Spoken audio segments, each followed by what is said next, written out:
سالها پیش تو دانشگاه یه دوستی داشتم که میگفت فلانی نوازنده ویولون خیلی کارش درسته، خیلی خوب ساز میزنه. گفتم چرا؟ میگفت ویولون سفید میزنه، رنگ ویولونش سفیده، خیلی سخته. از این جور مثالها هزارون میشه زد. عدم اطلاع از موسیقی. متاسفانه تو جامعه ایران اطلاعات چندانی در مورد موسیقی وجود نداره و تقصیری هم نداریم ما. چرا؟ چون هنوز که هنوزه ما با این موضوع درگیریم و ساز رو توی تلویزیون نشون نمیدن. حرامه. یعنی صدای ساز حلاله، شکل ساز حرام. هنوز خواننده زن اجازه خوندن نداره. چرا؟ چون صداش حرامه و من نمیدونم مگه صدا میتونه حرام بشه. و متاسفانه اینجور مسائل برامون اینقدر عادی شده که دیگه حتی بهش فکر نمی کنیم. و همون صدای حرام اگر یک مرد در کنارش قرار بگیره و با هم بخونن و به صورت تکخوان نباشه حلال میشه. و اینقدر عادی شده که حتی خیلی از موزیسینا هم در موردش حرفی نمیزنن. ساز رو توی تلویزیون نشون نمیدیم. تدریس موسیقی توی مدارس ممنوعه.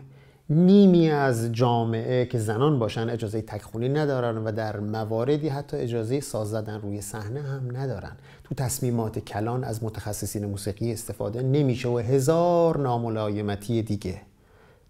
بعد توقع موسیقی فاخر رو هم داریم یا از بحران فرهنگی صحبت میکنیم. خب کتاب بزبز قندی هم دست بچه ندادیم، با کتک و کمربند فرستادیمش تو اتاق. حالا مهمون اومده، توقع داریم تاریخ بیهقی برامون آنالیز کنه. باور کنید هنوز که هنوزه نتونستم اینجا برای یک بانو توضیح بدم که چرا صدای زن ممنوعه. میگم اینجور میگن که تکخونی زن تحریک کننده است. میگه یعنی من الان دارم حرف میزنم تو اذیت میشی؟ میگم نه، حرف زدن اوکیه. میگه این اگه بخونم تحریک میشی؟ میگم نه آخه میگه یعنی من اگر یه نفر دیگه بیاد، یه آقای بیاد کنار من بخونیم با هم، دیگه تو اذیت نمیشی؟ چی بگم؟ تو شما جای من. قراره ولی کمتر غر بزنیم و کار کنیم. موسیقی هم مثل هر چیز دیگه نیاز به زحمت داره. ما یه سری عادات شنیداری داریم. خب که اینا رو چجوری انتخاب کردیم؟ چجوری به اینا عادت کردیم؟ آیا اصلا انتخابشون کردیم؟ آگاهانه انتخابشون کردیم؟ مد بودن یه زمانی؟ تنها امکان شنیداریمون بودن؟ چجوری بودن؟ چرا گوش ما به اینا عادت کرده؟ و ما میتونیم زحمت بکشیم برای تغییر این عادات شنوایی؟ تو کشورهایی که موضوع موسیقی، موضوع هنر موسیقی براشون مهمه، بچه‌ها رو از ابتدا به صورت سیستماتیک با این هنر آشنا میکنن. یعنی توی مدرسه آزادی انتخاب دارن، تجربه میکنن یاد گرفتن یه ساز رو و براشون برنامه دارن و در انتها میتونن به صورت آزادانه موسیقی مورد علاقه‌شون رو، کلاسیک، پاپ، فولکلور یا هر چی دیگر رو انتخاب کنن. یعنی آگاهی پیدا میکنن و بعد آزادن که انتخاب کنن. ما نمیتونیم بچه‌مون رو با آبدو خیار و اشکنه و کوبیده بزرگ کنیم و بعد یهو سوشی بذاریم جلوش و در مدح تنوع غذایی براش سخنوری کنیم. خب بچه یهو موتور میسوزونه.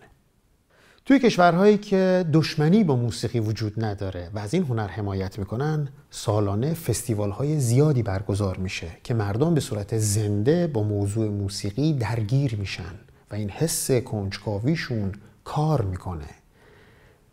و متاسفانه توی کشور ما خب این امکان وجود نداره، ولی یکی از امکاناتی که وجود داره نوازنده‌های خیابونی هن. خود من این تجربه رو توی وین داشتم و مدت‌ها با اون نوازنده خیابونی ساز زدم. تجربه بسیار جالبیه که متاسفانه توی ایران نگاه خوبی بعضاً نسبت به این هنرمندا وجود نداره. یکی از بهترین کارهایی که ما میتونیم بکنیم اینه که احترام بذاریم به این بچه‌ها، به این دوستان، به این هنرمندا، چون اینا موسیقی رو میارن تو دل جامعه. چقدر برای ما این امکان وجود داره که موسیقی رو به صورت زنده روزمره تجربه کنیم. یه بخش از موسیقی هست مثل موسیقی پاپ که شنونده، بیننده داره و عرضه و تقاضا توش شکل میگیره و اسپانسرهای مالی دارن که کار خودشون رو دارن انجام میدن و خیلی هم خوبه. ولی بخشایی از موسیقی هست، خیلی از دوستان هستن که مستقل دارن کارشون رو میکنن که برای که حضورشون برای جامعه ما خیلی مهمه، برای فرهنگ خیلی مهمه. سعی کنیم از اونا بیشتر حمایت کنیم. از بلیت کنسرت به عنوان هدیه میتونیم استفاده بکنیم. چرا نه؟ تو صفحات مجازی میتونیم دنبالشون کنیم. یعنی کاری کنیم که دیده بشن. این خیلی خیلی خیلی مهمه.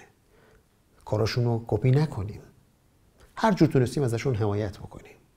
مطمئناً شرکت چاه بازکنی قلیخانی یا نمیدونم تولید کننده پوشاک بچه سراغ اون نوازنده مستقل جاز یا نوازنده کمونچه سنتی که داره کارشو میکنه نمیره، چون محصولش دیده نمیشه و از تبلیغات برای کسای دیگه استفاده بکنه که خیلی هم خوبه. این بازار عرضه و تقاضا باید وجود داشته باشه.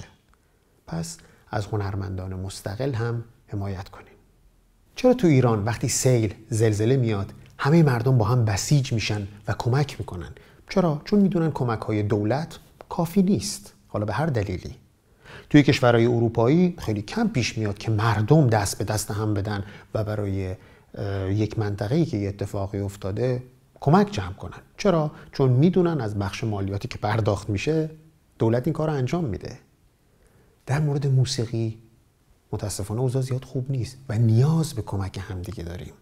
باید این موضوع رو جدی بگیریم. موسیقی یکی از مظلوم ترین هنرهاست توی ایران که متاسفانه اونقدر حمایت نشده و بی‌تفاوتی تو برخورد با موسیقی موج میزنه که یکی از بدترین چیزاست. به قول همینگوی یک چیزی وجود داره که از جنگ هم بدتره و اون بی‌تفاوتیه.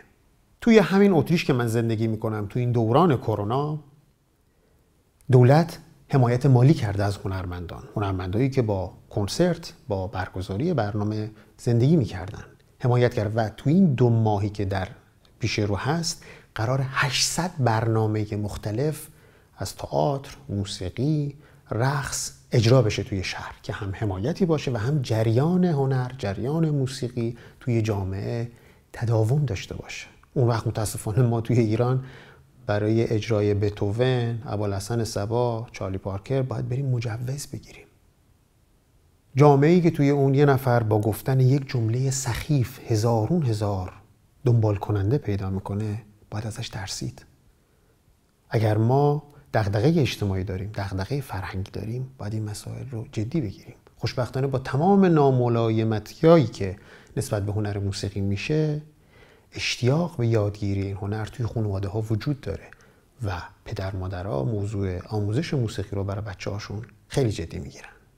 یه موضوع مهم که من خیلی شنیدم اینه که خیلی از خانواده‌ها میگن که ما میترسیم ساز بگیریم یا ثبت نام کنیم، یه مدت بچه‌مون بره کلاس، یه مدت موسیقی یاد بگیره و بعد نره. خب مثل این میمونه که من بگم گل کلم و هویج و بروکلی رو نذارم تو برنامه غذاییم از ترس این که یه مدت بخورم یا بچم بخوره بعد نخوره، یا کتاب داستان براش نگیرم از ترس این که یه کتاب بخونه و دیگه نخونه. چه اشکال داره؟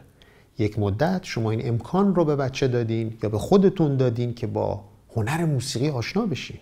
بیایم جدی بگیریم موضوع رو. موسیقی تو جامعه ما حالش زیاد خوب نیست و ما میتونیم کاری بکنیم، هرچند کوچیک. متاسفانه به خاطر ناملایمت هایی که به موسیقی شده، بخش زیادی از موزیسین های ما هم حتی درگیر این موضوع شدن و فکر میکنیم که موسیقی ایرانی، موسیقی سنتی یا هر چیز دیگه، موسیقی فلان منطقه محور موسیقی دنیاست و این نشون میده که ما نه تعریف خوبی از موسیقی داریم نه شناخت خوبی از دنیا. کلام آخر، این 3 جوون رو اعدام نکنین. اینا بچهای همین سرزمینن. حالمون زیاد خوش نیست. کرونا، فشار اقتصادی. ممنونم.